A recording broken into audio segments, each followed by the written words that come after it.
बेगुनाह कौन है इस शहर में कातिल के सिवा? कातिल ही बेगुनाह है, तड़ीप आदि बेगुनाह।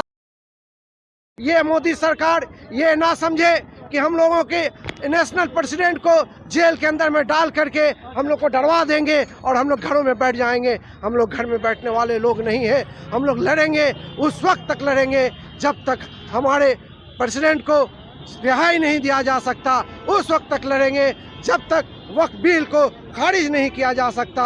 उस वक्त तक हम ये लड़ाई लड़ते रहेंगे। और ये बिल किसी भी हालत में एसडीपीआई पास नहीं होने देगी। इसके लिए अगर हमें सड़क पर उतरना पड़े, सड़क जाम करना पड़े, वो भी करेंगे, लेकिन इस बिल को पास होने नहीं देंगे।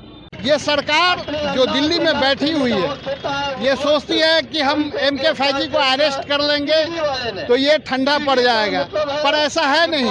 Narendra Modi as a prime minister, मैं उनसे ये बता देना चाहता हूँ कि कान खोल के आप सुन लें, अगर आप ऐसा सोच रहे हैं तो with you are wrong. SDPI के नेशनल प्रेसिडेंट MK फैजी को ईडी ने गिरफ्तार किया। इसके विरोध में राजा बाजार मोड़ में प्रोटेस्ट रैली हुआ और बीजेपी सरकार पर जमकर बरसे एसडीपीआई के कार्यकर्ता और वक्फ बिल में संशोधन के विरोध में तथा एसडीपीआई नेशनल प्रेसिडेंट की रिहाई की मांग की। इस अवसर पर श्री सुरूर आलम, मोहम्मद आफ्ताब, शहीदुल इस्लाम, जैनुल आबिदीन, मोहम्मद तनवेज इस अवसर पर उपस्थित हुए। আমাদের দলের রাজ্য কেন্দ্রীয় সভাপতি মিস্টার মহিউদ্দিন কুট্টি ফাইজি, MK ফাইজি, তাকে গতকাল দিল্লি ইন্দিরা গান্ধী আন্তর্জাতিক বিমানবন্দর থেকে ইডি সম্পূর্ণ বেআইনিভাবে গ্রেপ্তার করেছে। এই গ্রেপ্তারের বিরুদ্ধে social Democratic party of India এবং এই গ্রেপ্তারিকে যারা বেআইনি কাজ মনে করছেন, সোশ্যাল ডেমোক্রেটিক পার্টি অফ ইন্ডিয়ার পাশে যারা দাঁড়াচ্ছেন, তারা সবাই মিলিতভাবে গোটা দেশে একটা রাস্তায় নেমে আমরা গণ আন্দোলন করার চেষ্টা করছি। আজকে আমরা কলকাতায় এই রাজাবাজারে সে মিস্টার MK ফাইজির বেআইনি যে গ্রেপ্তারি, তার গ্রেপ্তারির বিরুদ্ধে এবং তাকে সম্পূর্ণ বিনা শর্তে অবিলম্বে মুক্তির জন্য আমরা আজকের এই সভা করছি।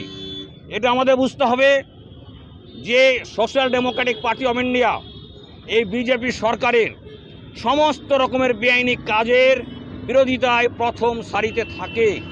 আর এই প্রথম সারিতে থাকে বলেই social Democratic party of India BJP সরকারের কাছে একটা বড় থ্রেট, প্রথম থ্রেট। সেই থ্রেট থেকে মুক্তি পাওয়ার জন্য তারা এই কাজটা করছে। একটা MK ফাইজিকে অ্যারেস্ট করা হয়েছে, সে একটা MK ফাইজিকে মুক্তি করার জন্য গোটা দেশের আনাচে কানাচে লক্ষ লক্ষ MK ফাইজি আছেন। একটা MK ফাইজিকে রক্ষা করার জন্য দেশের আনাচে কানাচে লক্ষ লক্ষ ফাইজি তাদের জীবন দেওয়ার জন্য তৈরি আছে। ফলে এই দিবা স্বপ্ন দেখা বিজেপিকে বাদ দিতে হবে যে মিস্টার MK ফাইজিকে অ্যারেস্ট করে social Democratic party of India এই দেশকে রক্ষা করার জন্য, এই দেশের সংবিধানকে রক্ষা করার জন্য, এই দেশের সম্প্রীতি রক্ষা করার জন্য, এই দেশে নাগরিক অধিকারকে রক্ষা করার জন্য, এই দেশে মানবাধিকার আন্দোলনকে রক্ষা করার জন্য যে লড়াই চালিয়েছে সেই লড়াইকে বন্ধ করা যাবে না। আমার নাম তাইদুল ইসলাম, আমি এই পার্টির national secretary, one of the national secretary. ठीक है सरूर भाई, आप क्या बोलना चाहेंगे? आज जिस तरह से आपने बताया कि सरूर भाई कानूनी तरीके से कानूनी तरीके से ईडी आप लोग के जो नेशनल प्रेसिडेंट है उनको गिरफ्तार किया, तो इसके खिलाफ तो आप लोग आईन व्यवस्था ले सकते हैं, तो उसकी ओर न जाके आप लोग रास्ता में आज आंदोलन कर रहे हैं, आवाज़ उठा रहे हैं। ये हमारा संविधान ये हक देता है कि अगर कोई भी कानून के खिलाफ, संविधान के खिलाफ अगर कुछ भी होता है तो हम उसके खिलाफ रास्ते पे उतर सकते हैं। ये हमारा संविधान ये हक देता है, इसलिए आज हम रास्ते पे हमारे इससे पहले हमारे तैदुल इस्लाम साहब ने बताया कि पूरे स्टेट के अंदर में, पूरे बंगाल में 40 जगह पे ये प्रोटेस्ट चल रहा है। 1-2 जगह नहीं, 40 जगह पे ये प्रोटेस्ट चल रहा है। पूरे इंडिया में सैकड़ों जगह ये प्रोटेस्ट चल रहा है, क्योंकि एक गैर कानूनी तरीके से MK फैजी साहब को, हमारे नेशनल प्रेसिडेंट को, हमारे दिल्ली एयरपोर्ट से उन्हें गिरफ्तार किया ईडी ने। इसके खिलाफ आज ही नहीं 4 तारीख को उन्होंने गिरफ्तार किया और कल से हमारा प्रोटेस्ट पूरे इंडिया में हजारों के तादाद पे रास्ते पे उतरे हैं लोग और उतर के ये प्रोटेस्ट किया जा रहा है। इस खिलाफ तो जो है आप तो आईन व्यवस्था ले सकते थे, आप कोर्ट में जा सकते थे, वो ना जाके आप साधारण मानुष के पास में आके आप आवाज उठा रहे हैं। देखिए, साधारण मानुष पॉलिटिकल पार्टी के लिए एक आम आदमी जो पब्लिक है वो सबसे बड़ा होता है।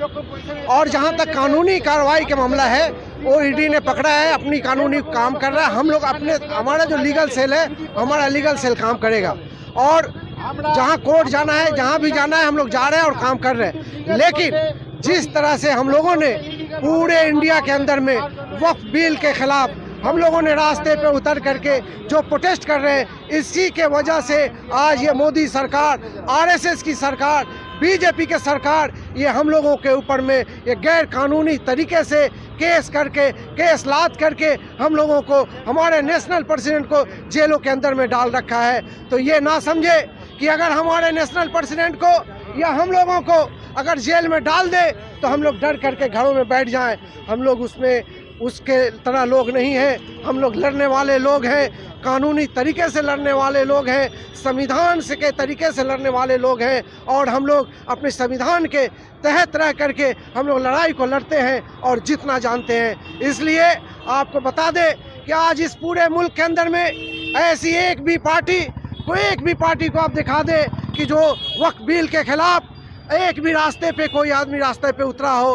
एक वाहिद एक पार्टी है जो एसडीपीआई है, जो वक्फ बिल के खिलाफ हम लोग रास्ते पे 1 महीना से ज़्यादा हो चुका। हर स्टेट के अंदर में, हर डिस्ट्रिक्ट में, हर असेंबली में, हर वार्ड में, पंचायत में, यहाँ तक कि ब्रांच में हमारा ये प्रोटेस्ट चल रहा है और चलता रहेगा। ये मोदी सरकार ये ना समझे कि हम लोगों के नेशनल प्रेसिडेंट को जेल के अंदर में डाल करके हम लोग को डरवा देंगे और हम लोग घरों में बैठ जाएंगे। हम लोग घर में बैठने वाले लोग नहीं हैं। हम लोग लड़ेंगे, उस वक्त तक लड़ेंगे जब तक हमारे प्रेसिडेंट को रिहाई नहीं दिया जा सकता। उस वक्त तक लड़ेंगे जब तक वक्फ बिल को खारिज नहीं किया जा सकता। उस वक्त तक हम ये लड़ाई लड़ते रहेंगे। जो हमारे नेशनल प्रेसिडेंट एमके फैजी को गिरफ्तार किया गया और उन पे मनी लॉन्ड्रिंग और तरह तरह का केस लादा गया, जबकि एमके फैजी पे आज तक इतना एज होने पर एक भी कोई किस्म का छोटा से छोटा भी पुलिस केस उन पर नहीं है। लेकिन अचानक ये सरकार को करने की क्यों जरूरत पड़ी, इसके तवज्जो देने के लिए मैं आपके सामने कुछ बात रखना चाहता हूँ। आज social democratic party of India पूरी इंडिया में वक्फ बिल के खिलाफ जो प्रोटेस्ट 1 महीना से कर रही थी, इन्हें बीजेपी को खल गई। बीजेपी को खलने का वजह यह था कि अगर इसी तरीके से प्रोटेस्ट होता रहा तो एसडीपीआई लोगों में अवेयरनेस पैदा कर देगी और जब लोग अवेयर हो जाएंगे तो हम इस बिल को पास नहीं कर पाएंगे और ये बिल किसी भी हालत में एसडीपीआई पास नहीं होने देगी। इसके लिए अगर हमें सड़क पर उतरना पड़े, सड़क जाम करना पड़े, वो भी करेंगे, लेकिन इस बिल को पास होने नहीं देंगे। निकले हम लोग, तो अब हम लोग देखिए, इसके बारे में हमको कुछ बोलना जो है आपने सुना सभी से, हमारे प्रेसिडेंट से, हमारे इस डिस्ट्रिक्ट के इससे, सभी से।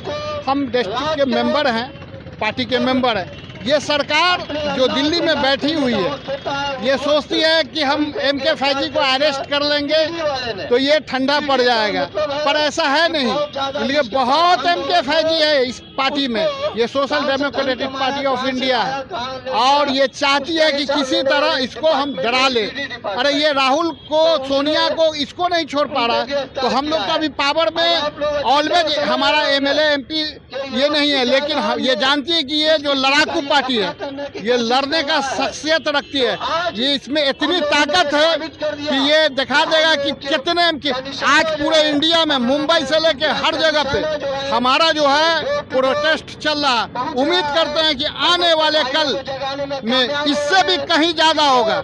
इसलिए मैं Narendra Modi as a prime minister मैं उनसे ये बता देना चाहता हूँ कि कान खोल के आप सुन लें, अगर आप ऐसा सोच रहे हैं तो विथ यू आर रॉन्ग। इसलिए कि ये कोई एमके फैजी के पास मनी लॉन्ड्रिंग नहीं है। अरे अडानी के पास है, बाबा रामदेव के पास है, बड़े बड़े लीडर के पास है, उसको अरेस्ट करो ना। आप हमको धमकाना चाहते हैं। हम जो है लड़ना जानते हैं, मरना जानते हैं अपने देश के लिए। इसलिए ये कान खोल के सरकार सुन ले, तो मैं आपके बहकावे और धमकी में आने वाला नहीं। इससे भी बड़ा प्रोटेस्ट पूरे इंडिया में चलेगा। इसलिए हमारी हैम्बल आपसे रिक्वेस्ट है मिस्टर प्राइम मिनिस्टर एंड इनको क्या बोलते हैं अमित शाह को, कि ये चीज़ को वक्फ बिल को बातिल करे और हमारे लीडर को रिमूव करे, रिहा करे। यही मेरा आपसे रिक्वेस्ट है। मैं मोहम्मद तनवीर एसडीपीआई का मेंबर आपके साथ। Thank you. इतना ही बोलेंगे हम कि राजा बाजार का इलाका है, इसलिए एक मिसरा याद आ रहा है, बेगुनाह कौन है इस शहर में कातिल के सिवा। कातिल ही बेगुनाह है, तड़ीपार ही बेगुनाह है। ये मोदी जिसको वीज़ा नहीं मिलता था वही बेगुनाह है, बाकी सब तो यहाँ गुनहगार ही हैं। और सबसे बड़ा गुनहगार तो एसडीपीआई के एमके फैजी साहब हैं। उन्हीं के पास जो है अडानी से भी ज़्यादा दौलत है, उनको तो अंदर करना ही चाहिए। उसने किया है, क्योंकि बेगुनाह कौन है इस शहर में कातिल के सिवा। कातिल ही बेगुनाह है और कोई बेगुनाह नहीं है।